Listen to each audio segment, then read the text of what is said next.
واقعی کہتے ہیں کہ میرے دو دوست تھے، ایک ہاشمی اور ایک غیر ہاشمی۔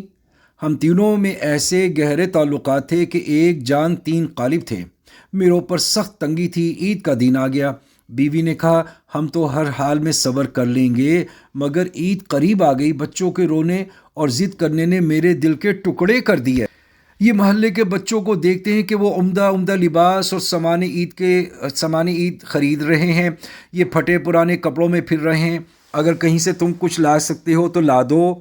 ان بچوں کی حال پہ مجھے بہت ترس آتا ہے، میں ان کو بھی کپڑے بنا دوں۔ میں نے بیوی کی یہ بات سن کر اپنے ہاشمی دوست کو پرچہ لکھا، اس میں صورتحال ظاہر کی۔ اس کے جواب میں اس نے سر بمہر ایک تھیلی میرے پاس بھیجی اور کہا کہ اس میں 1000 درہم ہیں، تم ان کو خرچ کر لو۔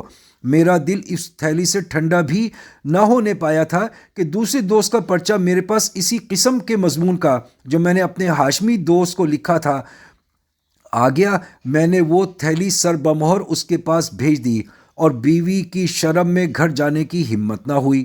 میں مسجد میں چلا گیا اور 2 دن رات مسجد میں ہی رہا۔ شرم کی وجہ سے گھر نہ جا سکا۔ تیسرے دن میں گھر گیا اور بیوی کو سارا قصہ سنا دیا۔ اس کو ذرا بھی ناگوار نہ ہوا، نہ اس نے کوئی حرف شکایت کا مجھ سے کہا، بلکہ میرے اس فعل کو پسند کیا اور کہا تم نے بہت اچھا کیا۔ میں بات کر ہی رہا تھا کہ میرا وہ ہاشمی دوست وہی سر بمہر تھیلی ہاتھ میں لیے آیا اور مجھ سے پوچھنے لگا سچ سچ بتاؤ اس تھیلی کا کیا قصہ ہے؟